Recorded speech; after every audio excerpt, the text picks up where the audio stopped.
Class MSc chemistry semester 4 हम ले रहे हैं हीट्रोसाइक्लिक कंपाउंड। अभी तक हमने जो हीट्रोसाइक्लिक कंपाउंड लिए थे उसमें डिटेल स्टडी ली थी नाइट्रोजन, ऑक्सीजन और सल्फर कंपाउंड के। उसके बाद हमने स्टार्ट किया हीट्रोसाइक्लिक सिस्टम कंटेनिंग फॉस्फोरस। उसके अंदर हमने उसका जनरल आइडिया, उसके बाद क्लासिफिकेशन, नोमेनक्लेचर और उसकी जनरल रिएक्शन ये ली थी।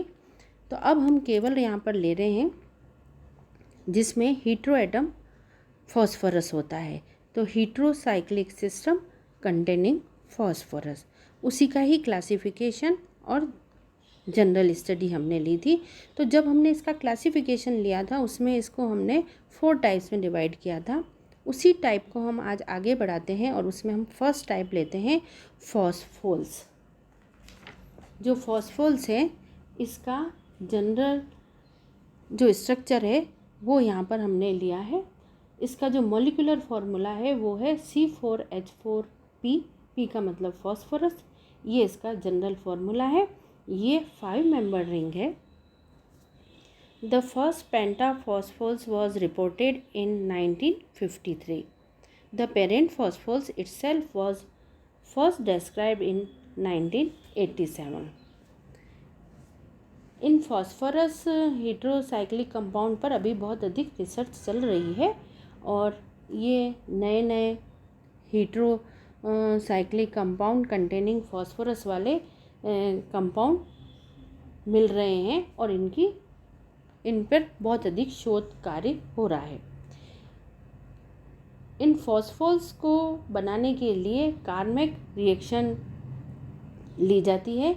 इनको कार्मिक रिएक्शन से सिंथेसाइज करते हैं।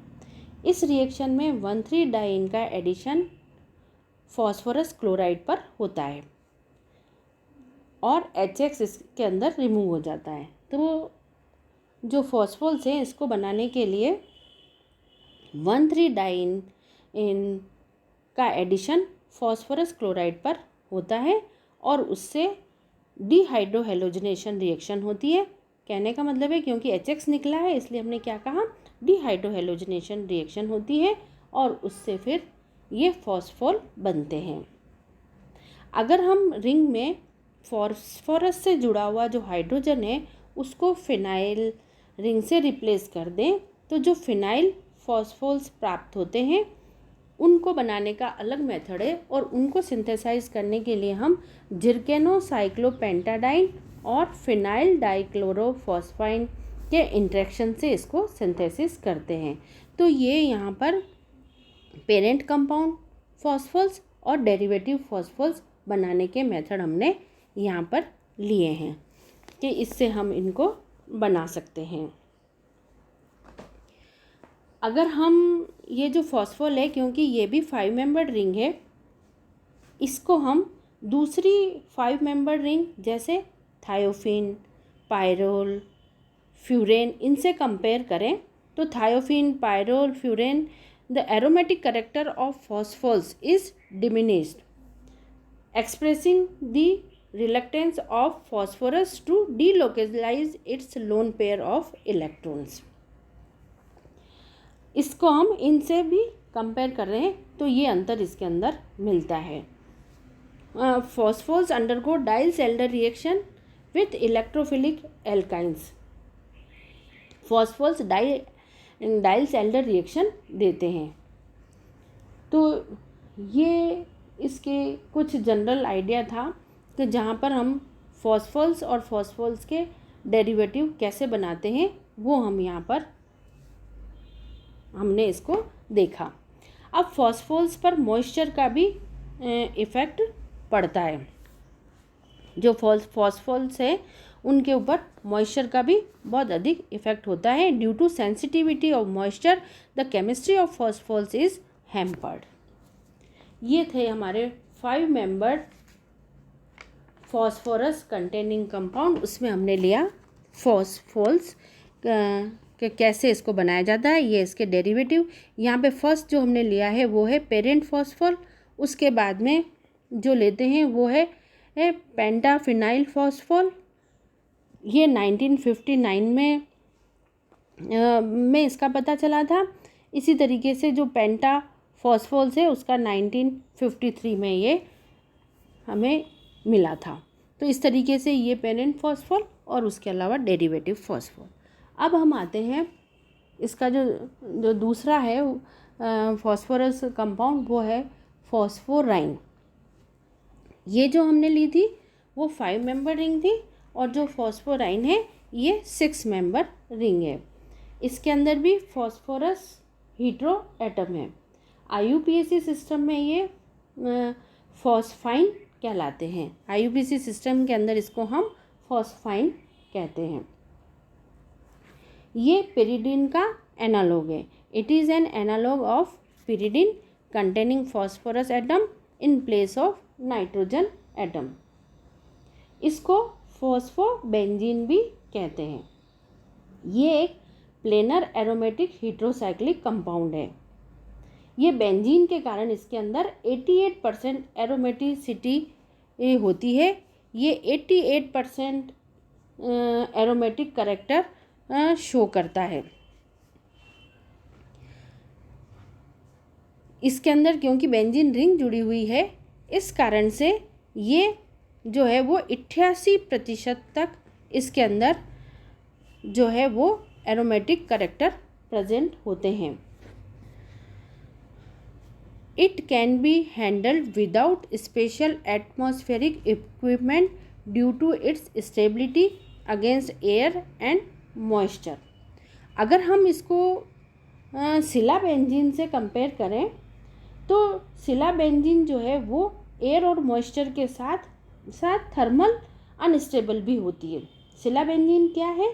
फॉस्फोरस की जगह अगर हम सिलिकॉन लगा दें तो वो सिलाबेंजीन कहलाती है। इसका मॉलिक्यूलर फॉर्मूला C5H6 ऐसा ही है।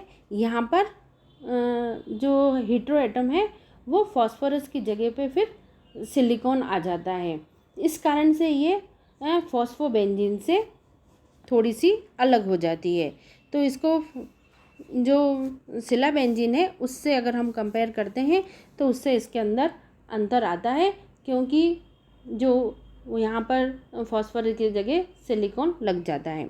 The stability of phosphobenzene comes from the close electronegativity of carbon that is 2.5 and phosphorus that is 2.1। ये लगभग बराबर से होते हैं दोनों की इलेक्ट्रोनेगेटिविटी 2.5 और 2.1। इस कारण से अब फॉस्फोबेंजीन का अगर हम इलेक्ट्रॉनिक स्ट्रक्चर लें तो फॉस्फोबेंजीन का इलेक्ट्रॉनिक स्ट्रक्चर पिरिडीन से अलग होता है। अब पिरिडीन से हम इसको कंपेयर कर रहे हैं। क्यों कंपेयर कर रहे हैं?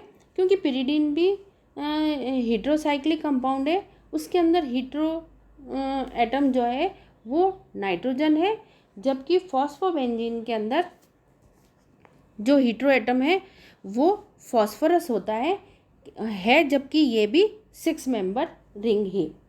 तो फॉस्फोबेंजीन का इलेक्ट्रॉनिक स्ट्रक्चर पिरिडीन से अलग होता है, क्योंकि पिरिडीन में high state occupied molecular orbital में लोन पेयर होने के कारण इसमें बहुत अच्छी सिग्मा डोनेटिंग एबिलिटी होती है, जबकि फॉस्फोबेंजीन में HOMO में पाई ऑर्बिटल होते हैं और फॉस्फोरस के लोवेस्ट